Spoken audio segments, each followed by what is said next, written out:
अस्सलामुअलैकुम लाइन वालों, आवाज आ रही है मेरी? आवाज, वीडियो और स्क्रीन सब आ रहा है? कंफर्म कर दो। रजा हैदर, हाँ तुम्हारा होमवर्क आया था रात को 2 बजे, देखा था मैंने। नहीं, अभी डिस्कस कर लेते हैं ना, मकसद ये था कि हर कोई अटेम्प्ट कर लो उसको एकदम। भाई 2 सवाल थे, एक डोरेमोन वाला सवाल भी था। किया है वो? बच्चे आ रहे हैं, बस शुरू करते हैं 2 मिनट में।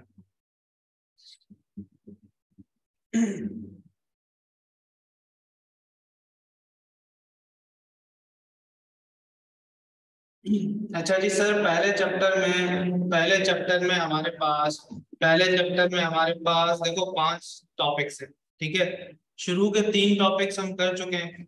टॉपिक नंबर 2 जो था types, mode and members of the company, इसके अंदर एक सब्सिडरी की डेफिनेशन पढ़ी थी। एक हमने पास पेपर किया था, तो एक डोरेमोन वाला सवाल मैंने कहा था ये होमवर्क के, इसको हम डिस्कस करेंगे, कर लेना था। ठीक है, फिर हम अथॉरिटीज वाले टॉपिक पे आ गए थे, और इसके अंदर रेजोल्यूशन के अंदर एक सवाल मैंने तुम्हें करने को दिया था, और हमने कहा था इसको नेक्स्ट क्लास में डिस्कस करेंगे। ठीक है सर, तो डोरेमोन वाले सवाल से हम शुरू करते हैं, डोरेमोन वाले सवाल से शुरू करते हैं, और फिर हम आ जाएंगे रेजोल्यूशन वाले सवाल पर। सही है जी?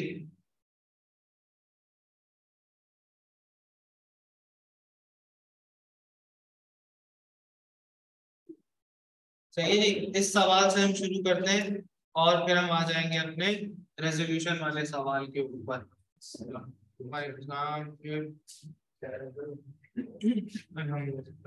चले जी सर, हमने ये सवाल उस दिन पढ़ लिया था, ये मैंने तुम लोगों को घर से करने के लिए दिया था, एक ये वाला सवाल और एक रेजोल्यूशन वाला सवाल। ठीक है, जो कि तुम लोगों ने मेजोरिटी ऑफ द स्टूडेंट्स ने नहीं किया, तो हम ये भी करेंगे हाथ के हाथ।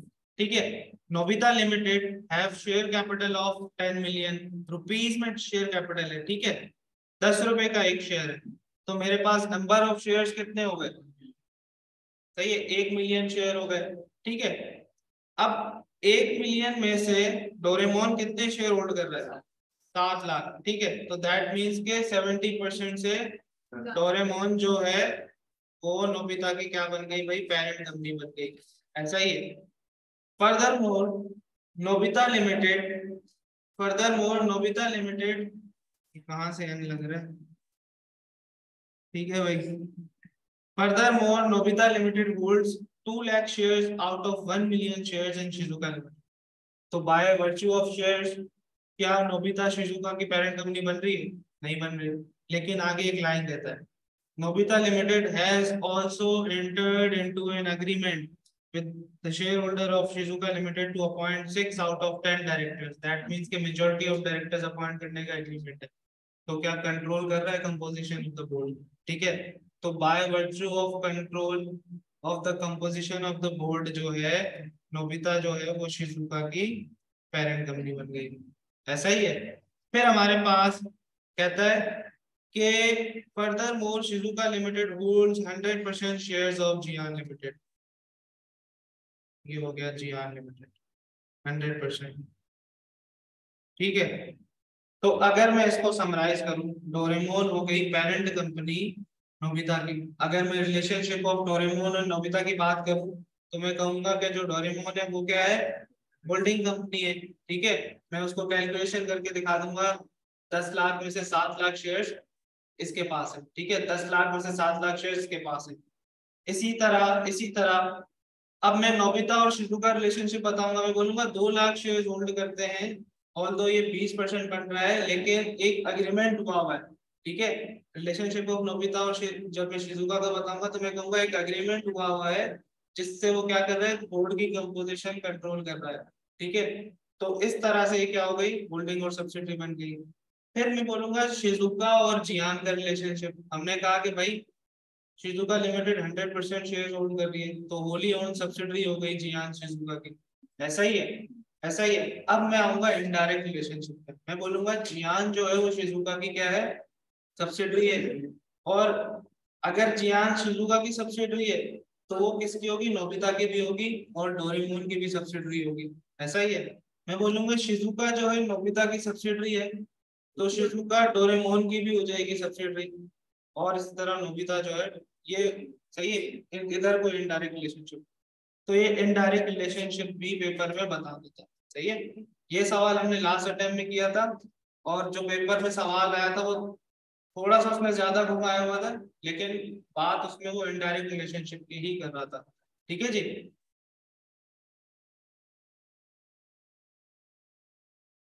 इसके अंदर कोई ऐसा सवाल नहीं है कि ड्राफ्टिंग टेक्निक इन्वॉल्व हो रही है। ठीक है, सिंपली सिंपली क्या है, सिंपली सिंपली इसमें ये है कि मेरे कॉन्सेप्ट पक्के हैं डेफिनेशन के, मुझे सिर्फ रिलेशनशिप इलस्ट्रेट करना था।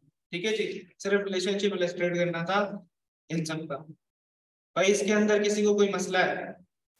आसान सा सवाल है, सही है, अपनी अंग्रेजी में लिखना है, रिलेशनशिप बताना है कि क्यों है।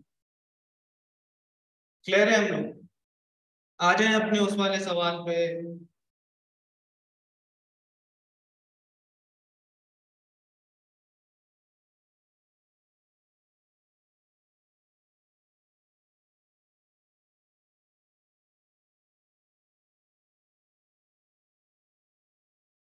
ठीक है, ये रेजोल्यूशन का स्पेसिमेन हमने देखा था, स्पेसिमेन क्लियर था। अब हम आ जाते हैं इसके सवाल पे जो मैंने तुम लोगों को करने के लिए दिया था। भाई, share holders of Anaya limited in an extra ordinary general meeting held on 24th April 2021 at 2 p.m.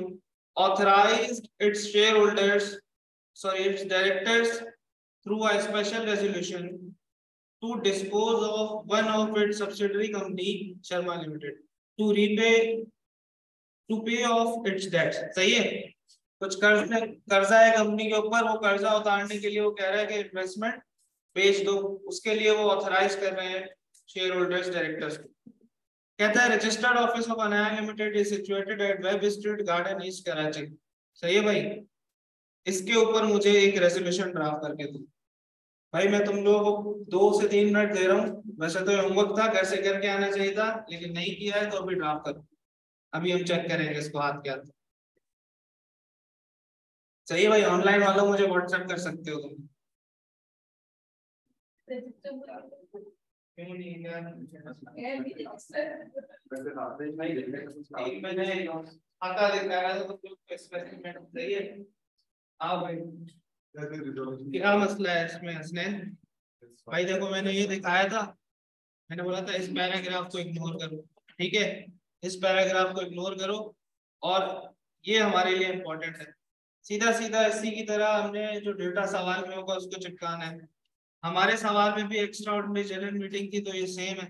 ठीक है, कंपनी का नाम बदल जाएगा, नया लिमिटेड हो गया भवानी एयर प्रोडक्ट्स की जगह। ठीक है, और ये हमारा डेट और टाइम चेंज हो जाएगा और ये एड्रेस चेंज हो जाएगा। सही है, बाकी पूरा पैटर्न यही है।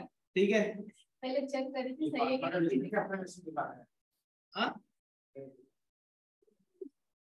पहले तो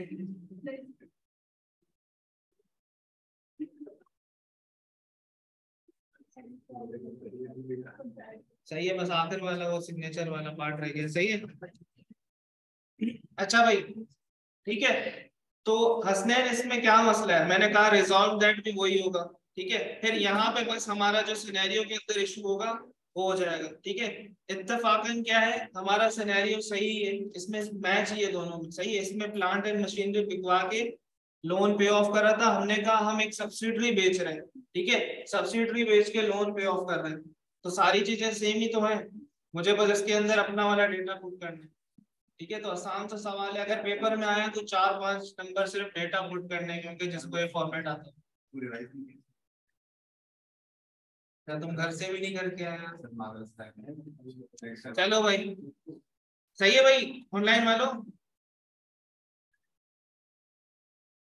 सीधा सीधा क्या है। अच्छा, ये वाला जो सेक्शन है मैंने कहा था इसकी जगह अगर तुम under the provision of companies act लिख लो, क्योंकि तुम्हें सेक्शन लिखने की रिक्वायरमेंट नहीं होती आईकैट की तरफ से। ठीक है, तो तुम एक जनरल बात कर सकते हो, under the provision of companies act be and hereby authorize the director of Anaya Limited to dispose of one of its subsidiary Sharma Limited to pay off its debts। ठीक है, बाकी और भी इसमें चीजें होती हैं, लेकिन तुम लोगों के लेवल पे इतना बहुत है। सही, अगर तुमने ये डेटा में डाल दिया तो तुम्हें पूरे मार्क्स मिल जाएंगे। क्लियर है भाई? अभी तक हमने कुछ भी नया नहीं पढ़ा है। सही है, जो पुराना पढ़ा था होमवर्क डिस्कस किया है।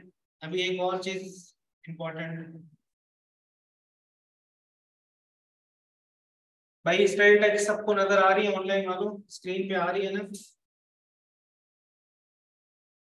अच्छा भाई, स्टडी टेक्स्ट अगर आप खोलेंगे तो वही 5 हमारे पास टॉपिक्स हैं, छठा इधर एमसीक्यूज है, इसको भी हम अलग से करेंगे, ठीक है।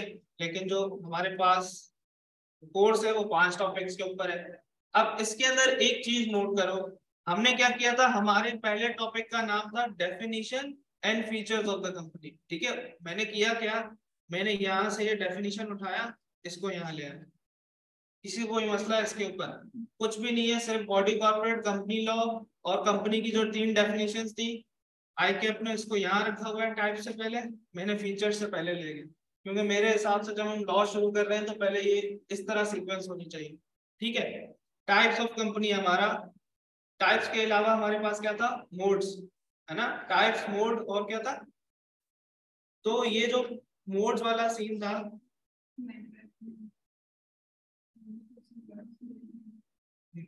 मेंबर हमने टॉपिक 2 में पढ़ा है, ठीक है।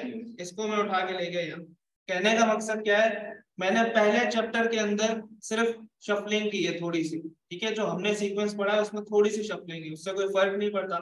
इस चैप्टर के अलावा जो हम आगे पढ़ेंगे उसमें आईकेप का स्टडी टेक्स्ट और हमारे नोट्स दोनों सेम ही सीक्वेंस, सिर्फ क्योंकि ये स्टार्ट था, तो क्योंकि मुझे लग रहा था कि भाई ये चीज है आईकेप ने आखिर में डाली है, बच्चे को पहले पता होनी चाहिए, तो मैंने इसको आगे लिया, ठीक है।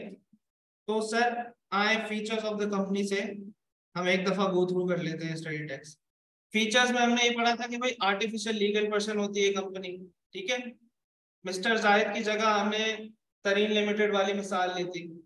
फिर हमने कहा था अगर आर्टिफिशियल लीगल पर्सन है तो वो कॉन्ट्रेक्चुअल राइट्स एंड एग्रीमेंट्स भी है उसके पास, डेट्स एंड लायबिलिटी इनकर कर सकता है, एसेट्स की ओनरशिप, सही है, right to receive debtors, management by directors, liability to pay tax और लीगल ऑब्लिगेशन। सही है भाई, जूम कर लूं?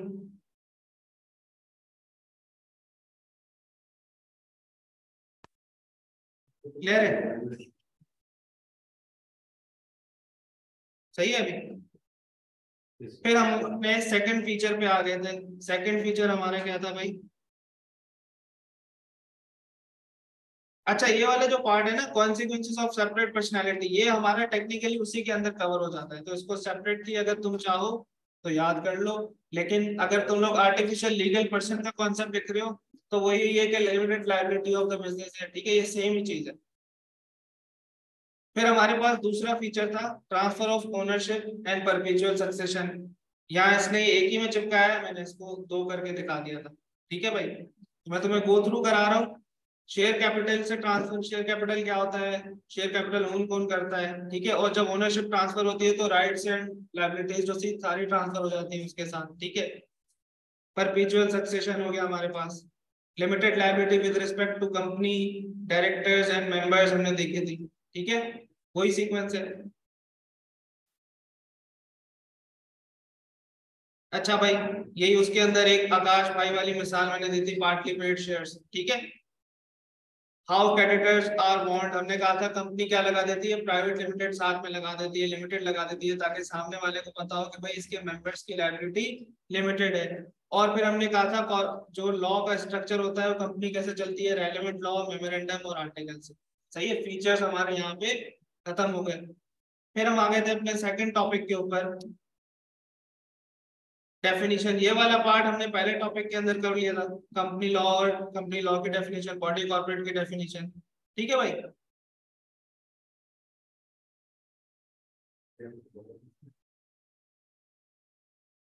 अच्छा भाई, इसने फॉरेन कंपनी की डेफिनेशन दी, मैंने इसको ब्रेक कर लिया था अदर टाइप्स ऑफ डेफिनेशन, तो ये हमने अदर्स में पढ़ ली, ठीक है।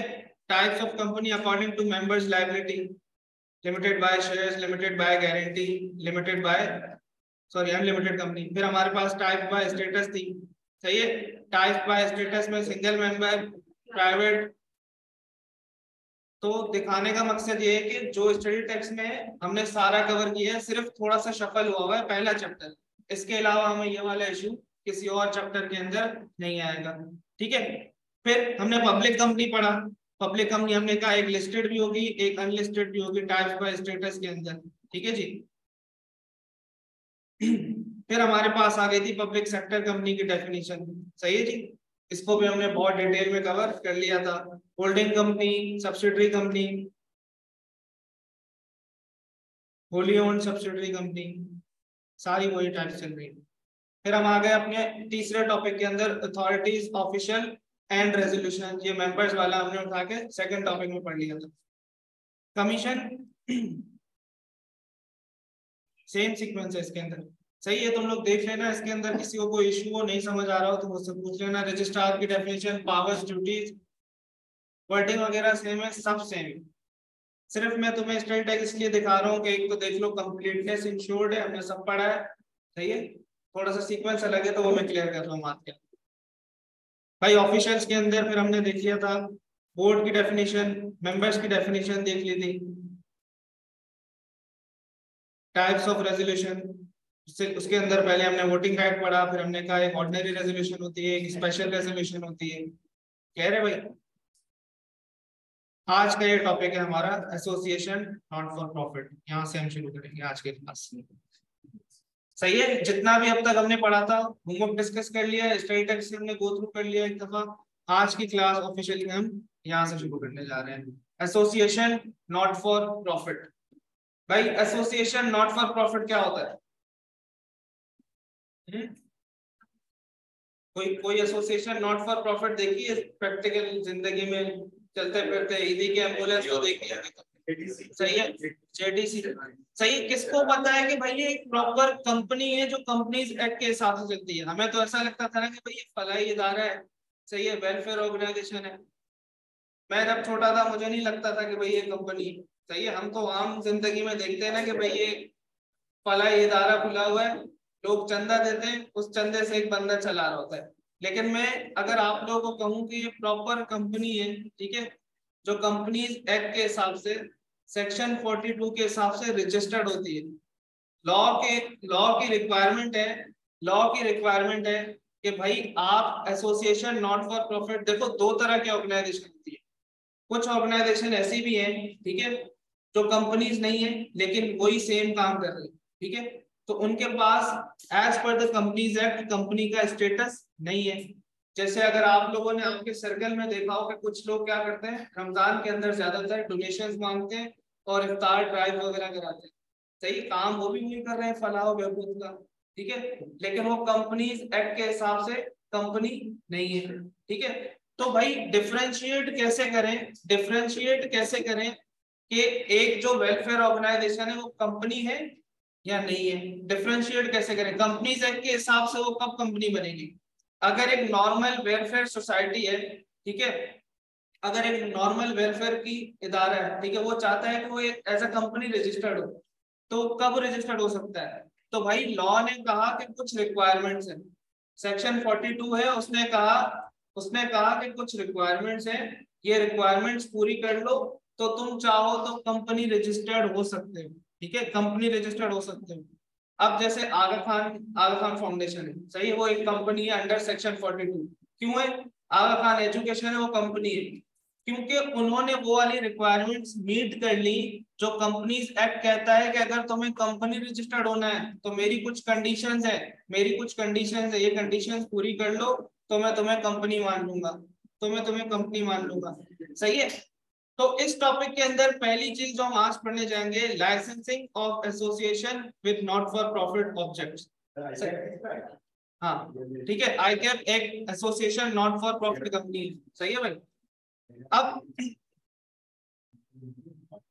अब देखो, पहली चीज ये, अगर तुम्हें एसोसिएशन नॉट फॉर प्रॉफिट का लाइसेंस चाहिए तो कुछ कंडीशन है। इसके अंदर बेसिकली तीन टॉपिक्स हैं, तीन चीजें। पहले वो बताएगा कि अगर तुम्हें एनपीओ का लाइसेंस चाहिए तो कैसे मिलेगा, लेकिन फिर बताया कि लाइसेंस रिवोक कैसे हो जाएगा। कुछ कंडीशंस होती है जो पूरी कर लो तो तुम्हें लाइसेंस दे देते हैं, लेकिन कुछ ऐसी रिस्ट्रिक्शंस होती है जो वो मना करता है ये काम नहीं करना, अगर वो काम कर लिए तो वो लाइसेंस रिवोक कर देता है। इसके अलावा फिर अगर लाइसेंस रिवोक हो जाएगा तो फिर उसकी कुछ इफेक्ट्स हैं कि भाई अभी तुम्हें अपने एसेट्स किसी और को ट्रांसफर करने के टाइम में, और तुम्हारे मेंबर्स अब दूसरी कंपनी में जाके दोबारा काम नहीं कर सकते इतने इतने साल के लिए, तो जब लाइसेंस रिवोक हो जाएगा तो उसके कुछ इफेक्ट्स भी होंगे, ठीक है, आज की क्लास के अंदर सिंपल सी हम ये कंडीशन पढ़ेंगे कि लाइसेंस मिलता किन कंडीशंस के ऊपर है, कि लाइसेंस मिलता किन कंडीशंस के ऊपर है। और जैसे ही हमारा टॉपिक खत्म होगा हम क्लास ऑफ कर देंगे। ठीक है, ये 2 टॉपिक्स हमारे अगली क्लास के अंदर। अच्छा भाई, licence of association with not for profit objects. तो जैसा कि हमने कहा कि कुछ कंडीशन है, कुछ क्राइटेरिया है जो एससीसीपी कहता है कि भाई वो पूरा कर लो तो मैं तुम्हें एसोसिएशन नॉट फॉर प्रॉफिट का लाइसेंस दे दूंगा। आइए जी डिस्कस करते हैं वो क्या है। कहता है where it is proof to the satisfaction of the commission that an association is to be formed as a limited company and meets the following criteria. Criteria में आगे डिस्कस करते हैं। कहता है भाई आपको एसोसिएशन नॉट फॉर प्रॉफिट खोलनी है, ठीक है, कुछ कंडीशंस है जिसके ऊपर कमीशन सेटिस्फाई हो जाएगा तो आपको लाइसेंस दे देगा। द कमीशन में by licence for a period to be specified. तो इसका मतलब ये है कि जो लाइसेंस मिलता है वो लाइफ टाइम नहीं होता, वो सब्जेक्ट टू रिन्यूअल होता है। सही है, कमीशन आपको जो है अपने उस पे पावर्स यूज करते हुए वो आपको लेट से 5 साल का लाइसेंस दे देगा। ठीक है, और 5 साल के बाद वो असेस करेगा जब आप रिन्यू करवाने जाओगे कि वाकई आपको जिस काम के लिए लाइसेंस मिला था उसके ऊपर आपने कितना काम किया है। ठीक है, तो फिर वो रिन्यू कर देगा। Permit the association to be registered as public limited company. ठीक है, पब्लिक लिमिटेड कंपनी बनाता है एसोसिएशन नॉट फॉर प्रॉफिट को। ठीक है, पहले वो बोल रहा है permit the association, that means कि एसोसिएशन जब तक है वो कंपनी नहीं है, एक इदारा है जो फलाई काम कर रहा है लेकिन उसको कंपनी का स्टेटस नहीं मिला, कुछ कंडीशंस पूरी कर लो तो वो आपको पब्लिक लिमिटेड कंपनी बना सकता है। पब्लिक लिमिटेड कंपनी तो मिनिमम मेंबर कितने हैं? 3। ठीक है, मिनिमम नंबर 3। लेकिन एक और चीज हमने पढ़ी थी, पब्लिक कंपनी के साथ क्या वर्ड लगता है? लिमिटेड लगता है। किसी एनपीओ के साथ लिमिटेड लगते हुए देखा? ईडी लिमिटेड नहीं लगता ना।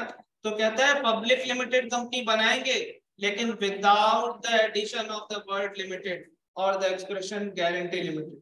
बोल रहा है ना तुम साथ में लिमिटेड लगाना ना तुम गारंटी लिमिटेड लगाना, लेकिन हम तुम्हें स्टेटस देंगे कौन सा? Public company. लिमिटेड इसलिए नहीं लगाएंगे क्योंकि अगर लिमिटेड लग गया तो कमर्शियल वाइब आएगी उस कंपनी से। लेट से अगर मैं बोलूं ईदी ईदी लिमिटेड, ठीक है, ऐसा लगेगा कि कमर्शियल पर्पस के लिए बनी है। आगा खान लिमिटेड, सही है, वो तो है वैसे कमर्शियल पर्पस के लिए लेकिन बाय लॉ वो एक नॉट फॉर प्रॉफिट ऑर्गेनाइजेशन है। ठीक है, अब वो कैसे ये कंडीशन मीट कर रही होगी कुछ इसलिए बन गई है, देखते हैं। पहले तो भाई एक जनरल कंडीशन है capable of being formed as a limited company. ये पॉइंट स्टडी टेक्स्ट में नहीं होगा, सही है, हम खुद मेंशन कर लेंगे ये वाला। ठीक है, capable of being formed of a, भाई अगर आप एक कंपनी का स्टेटस लेने जा रहे हो पहले उसको कंपनी की तरह बनने के चलने के ऑपरेशनल आपके ऐसे हैं कि उसके कैपेबल हो के नहीं है। ठीक है, ये देख लेंगे। फिर जो काम की चीज है ना वो बनने जा रही हो for promoting commerce, art, science, religion, health, education, research, sports, protection of environment, social welfare, charity और एनी अदर यूजफुल ऑब्जेक्ट। अब मैं आगा खान को अगर आगा खान कैसे बनी एनपीओ? आगा खान, आगा खान हेल्थ है, आगा खान रिसर्च में है, आगा खान एजुकेशन में है। ठीक है, तो वो तो मल्टीपल चीजें यहाँ से फुलफिल कर रही है तो वो एनपीओ अभी तक यहाँ तक बन गई। एक और condition, such company intends to apply the company's profit and other income in promoting its objects। ठीक है, अब वो बोलता है कि आप एक एनपीओ बनने जा रहे हो तो इनमें से कोई एक ऑब्जेक्ट होना चाहिए, आपका एक या एक से ज्यादा कर सकते हो। फिर जो आपका प्रॉफिट है या आपकी अदर इनकम है, ठीक है, वो आप क्या करोगे? इन्हीं ऑब्जेक्ट्स के ऊपर यूटिलाइज करोगे। अब आगा खान का जो प्रॉफिट आता है होता है बहुत ज्यादा सरप्लस होता है, हम लोग भी ऑडिट करते हैं आगा खान को। ठीक है, लेकिन वो क्या होता है, वो डिविडेंड नहीं दिया जाता मेंबर्स को, वो क्या होता है इन्हीं के ऊपर री इन्वेस्ट हो जाता है। यहाँ तो वो ये कर लेंगे एजुकेशन में कि जो सरप्लस है उस सरप्लस से एक फंड बना, अब अमीर बच्चों से पैसे ले रहे हैं और गरीबों को फ्री पढ़ा रहे हैं या उनको स्कॉलरशिप्स दे रहे हैं। ठीक है, इसी तरह अमीरों का इलाज पैसों में कर रहे हैं, गरीबों को थोड़ा सा सब्सिडाइज कर रहे हैं या फ्री में कर रहे हैं। ठीक है, और इसके अलावा वो क्या करते हैं, कुछ प्रोजेक्ट्स चला रहे होते हैं साइड बाय साइड, जैसे कि हेपेटाइटिस का आजकल उनका चल रहा है कि वो फ्री में इलाज कर रहे हैं। ठीक है, तो इसी तरह वो जो प्रॉफिट है उस प्रॉफिट को दोबारा उसी भलाई काम के ऊपर यूज कर सकते हैं, दूसरी कंडीशन। ठीक है भाई। फिर हम आ जाते हैं, such company prohibits the payment of dividends to the company's member. कह रहा है कि जैसे कि मैं तुम्हें बोल चुका कि अपना प्रॉफिट अपने ऑब्जेक्ट्स के ऊपर लगाना, तो इसीलिए मैं कह रहा हूं कि जो प्रॉफिट है वो मेंबर्स को एज अ डिविडेंड नहीं दे देना। अब मैं नॉर्मल पब्लिक कंपनी की बात करूं, सही है, नॉर्मल पब्लिक कंपनी की बात करूं तो वो अपना प्रॉफिट जो है डिविडेंड के तौर पे शेयर कर देती है, कुछ रिटेन कर लेती है इन्वेस्ट करने के लिए, ठीक है। लेकिन एनपीओ बनना है तो अपना प्रॉफिट मेंबर्स को नहीं डिस्ट्रीब्यूट करना, डिविडेंड बिल्कुल भी नहीं दे सकते एनपीओ के अंदर। अगर आपने दिया आपका लाइसेंस रिवोक हो जाए, लॉस हो गया तो वैसे प्रॉफिट ही नहीं दे रहा, तो लॉस कैसे उनके ऊपर, कंपनी बंद होने जा रही होगी, सही है, लिमिटेड बाय गारंटी है, तो मेंबर्स क्या करेंगे, गारंटी जो अमाउंट की होगी वो पैसे दे देंगे, ठीक है। लेकिन ये लॉस वो वाले लॉस हो गए, वाइंड अप की तरफ जा रही है, ठीक है। लेकिन भाई प्रैक्टिकली होता क्या है, जो एनजीओज होती है ना, एनजीओज होती है प्रैक्टिकली उसके अंदर इसके होता है कि वो जानबूझ के अपना एक्सपेंस ज्यादा दिखाती है, ठीक है, जानबूझ के अपना एक्सपेंस ज्यादा दिखाती है ताकि उनको आगे से ना जो उनके डोनर्स होते हैं उनको बोले कि भाई हमारे ऑपरेशन बढ़ गए, आप काइंडली अपनी डोनेशन बढ़ा दें। हमने एक एनजीओ का ऑडिट किया था, ठीक है, बिल गेट्स से पैसे आते थे उनको, तो उनको अपने एक्सपेंस ज्यादा दिखाने थे, ठीक है, उनको अपने एक्सपेंस ज्यादा दिखाने थे ताकि बिल गेट्स भाई को हम बोले कि भाई अभी थोड़ा ज्यादा माल बेचो, ठीक है। तो उन्होंने क्या किया कि भाई टैब्स लिए महंगे, 1.5 लाख वाले टैब्स लिए, सही है, लैपटॉप लिए, टैब्स लिए, उन्होंने वो एक्सपेंस आउट कर दिए, सही है। लेकिन as per the accounting principle वो क्या होने चाहिए, मेरे एसेट्स बनने चाहिए थे, ठीक है, एसेट। उन्होंने क्या किया, पूरा का पूरा एक साल में एक्सपेंस आउट कर लिया ताकि मेरा एक्सपेंस ऊपर जाए, बिल गेट्स भाई का पैसा ज्यादा है हमारे पास, सही है, बिल्कुल ठीक करवाया भाई, इसीलिए तो ऑडिट करने गए थे, सही है। आईकैप का भी सरप्लस है, आईकैप का ऑडिट किसी उनके पास है मेरे ख्याल से, क्रिस्टियन हैदर मीम जी के पास है मेरे ख्याल से, सही है। अच्छा भाई, फिर हम कहते हैं आईकैप के वैसे जो फाइनेंशियल स्टेटमेंट्स है वो अवेलेबल है, तुम लोग देख सकते हो। अगर आईकैप के किसी को अकाउंट्स देखने हैं तो गूगल जाओ, आईकैप की वेबसाइट पे अवेलेबल है, तुम लोग उठा के देख सकते हो, सही है भाई। सर लॉ कहता है कि तुम्हें अगर पब्लिक कंपनी बनना है तो कमीशन को कुछ कंडीशन है उसके ऊपर सेटिस्फाई कर लो तो कमीशन तुम्हें क्या कर लेगा, कमीशन तुम्हें लाइसेंस दे देगा कि तुम एक पब्लिक कंपनी बनो without the adding of the word limited with its name, सही है, लिमिटेड या guarantee limited as the case में भी वो नहीं लगाओ, और तुम एक एनपीओ बन जाओ। कौन सी कंडीशन है, तुम्हारा नाम क्या है लड़के, चांद, मून, मून बोल, मसला तो नहीं है, नाराज तो नहीं है। अच्छा मून भाई, कंडीशन मेरे साथ बताओ, capable of being formed as a limited company, ठीक है। दूसरी कंडीशन क्या थी कि वो बनने जा रही हो, बनने जा रही हो कॉमर्स को प्रमोट करने के लिए, आर्ट को। अब तुम अपने आसपास जहन लगाओ, तुम कोई भी एनजीओ देखोगे, एनपीओ देखोगे, तो उनमें से किसी एक के ऊपर काम कर रही हो, ठीक है। इसीलिए वो अंडर सेक्शन 42 मतलब कंपनीज एक्ट के हिसाब से उसको लॉ ने कंपनी बनाया है, ठीक है भाई।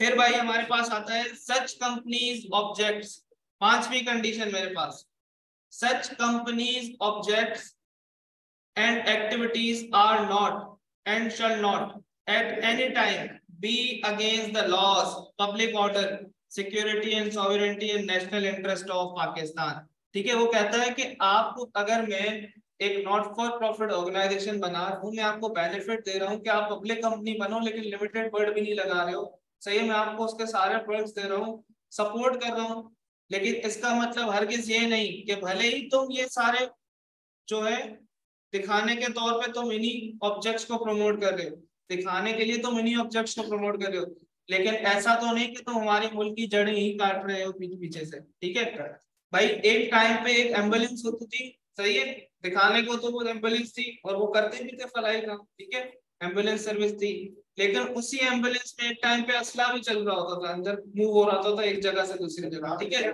तो आप ऐसा नहीं कर सकते, मेरे ख्याल से अभी उसका लाइसेंस भी रिवोक हो चुका है, ऑपरेशनल नहीं है, ठीक है।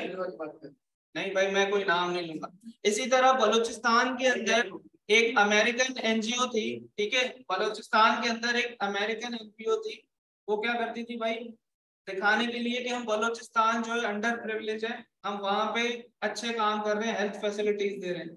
लेकिन वहीं पे यही था कि ये भी न्यूज आई थी कि ब्रेनस्टॉर्मिंग सेशंस हो रहे हैं, सही है, वहां पे जो बंदे तैयार किए जा रहे हैं कि जो आपके मुल्क के अगेंस्ट है, ठीक है भाई। तो आप ऐसी, इसीलिए ये कंडीशन आई कि आप एक एनपीओ बन रहे हो, भले आप ये वाली कंडीशन पूरी कर रहे हो कि आप यही ऑब्जेक्ट्स प्रमोट कर रहे हो, लेकिन एट द सेम टाइम अगर आप हमारे मुल्क के खिलाफ ही काम कर रहे हो तो आपको लाइसेंस नहीं मिल सकता, ठीक है भाई। तो एक और कंडीशन आ गई कि आपके ऑब्जेक्ट्स जो हैं, जो एक्टिविटीज हैं, वो मुल्क की सॉवरेनिटी के खिलाफ ना हो, हमारे नेशनल इंटरेस्ट के खिलाफ ना हो। बात क्लियर है भाई, बात क्लियर है, 5 कंडीशन हो गई, सही है।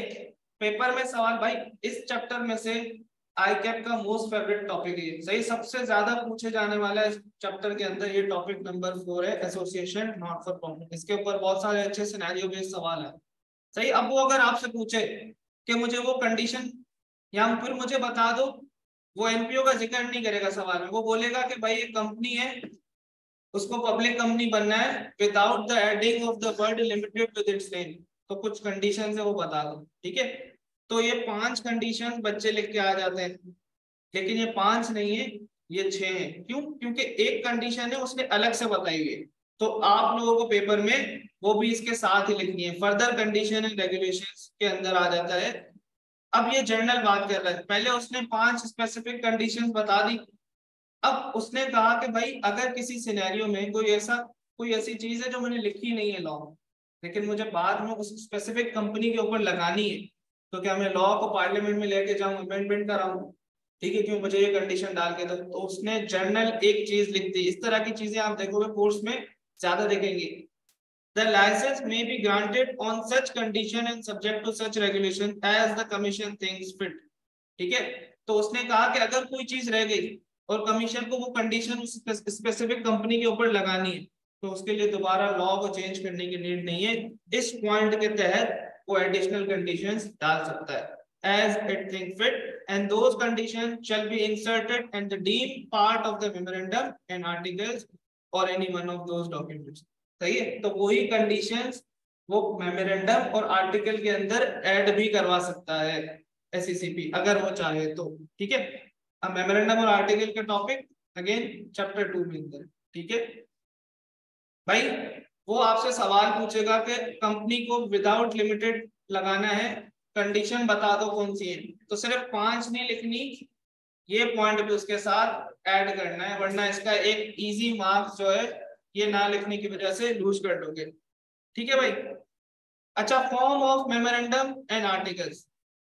मून भाई तुम्हारे लिए चीज है कि जो मेमोरेंडम है या आर्टिकल है वो क्या होता है, सही। मेमोरेंडम होता है मेरे पास एक्सटर्नल स्टेक होल्डर्स के लिए, अगर तुम किसी कंपनी का मेमोरेंडम उठाओगे ना, तो उससे तुम्हें पता चलेगा कंपनी का नाम क्या है, कंपनी का रजिस्टर्ड ऑफिस कहाँ पे, कंपनी की लाइबिलिटी जो है कितनी है, लिमिटेड लाइबिलिटी कौन सी टाइप ऑफ कंपनी है, ठीक है, कंपनी का प्रिंसिपल लाइन ऑफ बिजनेस क्या है, ठीक है, और सब्सक्रिप्शन कितनी की हुई है, उनके शेयर होल्डर्स, इनिशियल सब्सक्राइबर्स कौन है, ये सारी चीजें उससे तुम्हें पता चलेगी, ठीक है।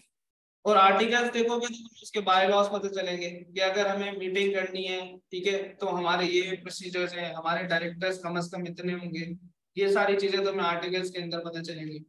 अब ये एनपीओ से रिलेटेड एमओए और एओए बता रहा है, शॉर्ट फॉर्म में मेमोरेंडम और आर्टिकल, ठीक है। कहता है memorandum and articles of association of a company licensed as above shall be in accordance with the form set out in table F, ठीक है। अब टेबल F क्या होता है भाई, आपके लॉ के अंदर एक तो मेरा कंपनीज एक्ट आ रहा है, जो आप बेयर एक्ट उठाओगे ना उसके अंदर आपको कुछ टेबल्स भी दिखेंगे ABCD, ये क्या होते हैं, ये स्पेसिमेन है मेरे पास, एक स्टैंडर्ड फॉर्मेट है, ठीक है।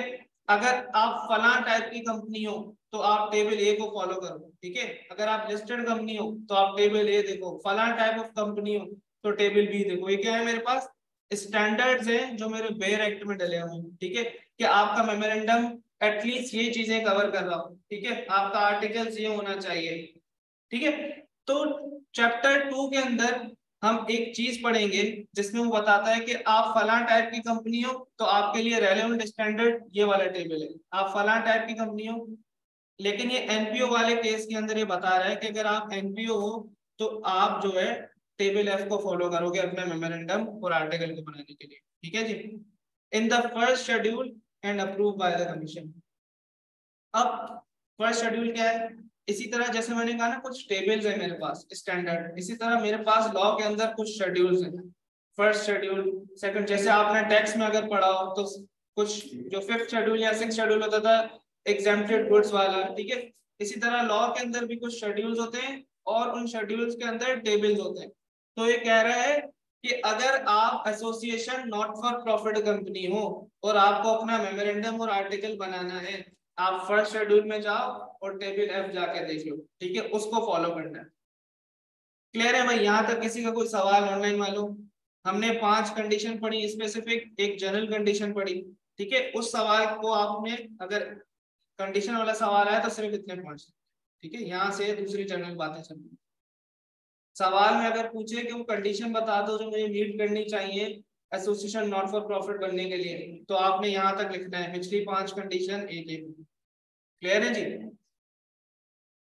फिर मेरे पास प्रिविलेजेस एंड ऑब्लिगेशंस, कि भाई कह रहा है कि आप जब एनपीओ बन गए, the association on registration as above shall enjoy all the privileges and be subject to all the obligation of a limited company, कि आपको वो सारे फायदे भी मिलेंगे लिमिटेड कंपनी वाले और आपको ऑब्लिगेशन भी सेटिस्फाई करनी पड़ेगी, लेकिन साथ में आपको कोई वर्ड लिमिटेड भी नहीं लगा, ठीक है जी। क्लियर है भाई? क्योंकि आपको लॉ ट्रीट करेगा लिमिटेड कंपनी की तरह, लेकिन आप जो है लिमिटेड वर्ड यूज नहीं करते। यहां तक भाई किसी का कोई सवाल है? चले 5 नंबर का एक सवाल है आपके पास, ऑटम 17 का 4 नंबर का सवाल है। Zeta Associates intends to registered as a limited company without the adding word limited to its name, ठीक है। एसोसिएट लिखा है क्योंकि अभी ये कंपनी नहीं बनी, ठीक है। Intends to registered as a limited company, limited company बनना चाह रही है without the adding word to the limited to its name. अब ये बता नहीं रहा कि एनपीओ बनना चाह रही है हम, लेकिन हम समझ गए कि विदाउट एडिंग वर्ड लिमिटेड बनती ही तब है जब वो एनपीओ बनना चाह रही है, सही है। तो कह रहे हैं under the provision of companies act 2017 list the conditions which ZA must satisfy for dispensing with the requirement of using limited to its name। सही है, 5 नहीं 6, फिर वही बात, सही है। ये जो मैंने बोली बच्चा ये पॉइंट मिस कर देता है। हाँ, ये पूरा सवाल तभी कंप्लीट होगा जब वो वाला पॉइंट भी इसके अंदर आएगा, ठीक है। तो इसमें कुछ वो बात नहीं है, मैं ये बता रहा हूँ जर्नल मिस्टेक्स होती है, हर कोई करता है, लेकिन हम क्लास में कर ले तो अच्छा है, पेपर में एक आधा नंबर भी हमारा क्यों कटे, ठीक है भाई। तो ये सवाल अटेम्प्ट करो, ये सवाल करो, इस सवाल को चेक करो, क्लास ऑफ, ठीक है जी। एक पॉइंट लिखो लिखो 6 लिखो। अच्छा भाई अब देखो ना तुम, एक चीज तो मैं बता दूं, लॉ के पेपर के अंदर ना मार्क्स के ऊपर नहीं जाना, ठीक है। किसी पेपर में यही 6 नंबर का आता है, किसी में 4 नंबर का आता है, ठीक है। लेकिन इसलिए इसलिए जो पॉइंट है ना वो यही है कि जितना कंटेंट तुमने उस टॉपिक में पढ़ा हो ना वो सारा का सारा लिख दो, मार्क्स के ऊपर नहीं जाओ, ठीक है। अनटिल और अनलेस वो बोल दे कि कोई 4 बता दो, कोई 3 बता दो, फिर तुम ये कर सकते हो। क्योंकि सवाल जब तुम उठाओगे ना 100 नंबर का पेपर है तो तुम्हें कुछ ऐसा भी दिखेगा कि यार कम लिखना पड़ रहा है ज्यादा मार्क्स मिल रहे हैं, लेकिन एट द सेम टाइम कुछ सवाल ऐसे भी दिखते हैं कि ज्यादा लिखना पड़ रहा है कम मार्क्स, तो पेपर बैलेंस हो जाता है, ठीक है जी। चलो भाई अटेम्प्ट करो, अभी मैं चेक कर रहा हूँ। तुम्हें डायरेक्ट डायरेक्ट नहीं लिखना, उसमें मेंशन करो कि जीटा एसोसिएट शेल दे सही जीटा। अब जीटा एसोसिएट पूरा नहीं लिख सकते बार बार,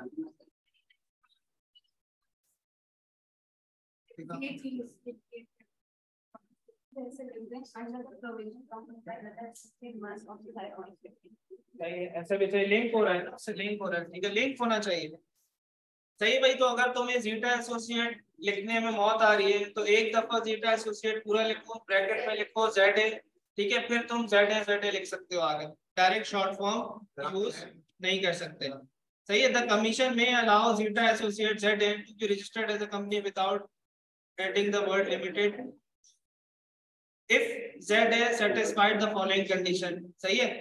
तो जैसे आप लोग कह रही थी ये वही हुआ, ठीक है भाई। आगे सारी कंडीशन लिख दिया। अच्छा यार, कुछ बच्चे ऐसे लिख रहे हैं कि सीधा सीधा मतलब एग्जामिनर के ऊपर एहसान कर रहे हैं, capable of being formed as limited. पूरा लिखो, सेंटेंस पूरा कंप्लीट लिखो, बुलेट पॉइंट्स पे नहीं लिखो।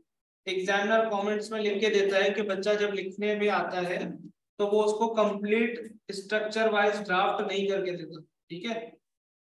तो फायदा क्या कि उसने ये मतलब थोड़ा सा जहन लगा के सिनेरियो बनाया छोटा सा, वो मतलब यही चाह रहा है ना कि इसको इससे लिंक करके देखो, सही है। अच्छा भाई, एग्जामिनर कमेंट देखते हैं सवाल का। ये कहता है this part required the candidates to list the condition which a company was required to satisfy for dispensing with the requirement of using the word limited at the end of its name, ठीक है। The performance remained average. आसान सी चीज है, सही है, आसान सी चीजें 6 पॉइंट लिखने हैं, उसमें भी एवरेज परफॉर्मेंस रही है। दैट जब भी एवरेज का वर्ड यूज करता है मतलब लेस देन 50% उसके अंदर पास हो, ठीक है। Many candidates were able to secure full marks. कुछ चीते भी थे जिन्होंने फुल मार्क्स सिक्योर किए, ठीक है।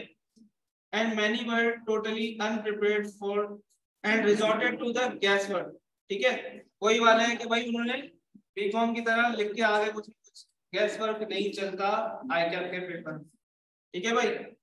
तो हमने एक सवाल कर लिया पास पेपर का, इसके और भी बहुत सारे पास पेपर के सवाल है, लास्ट अटेम्प्ट में भी आया है, वो वाला सवाल भी करेंगे।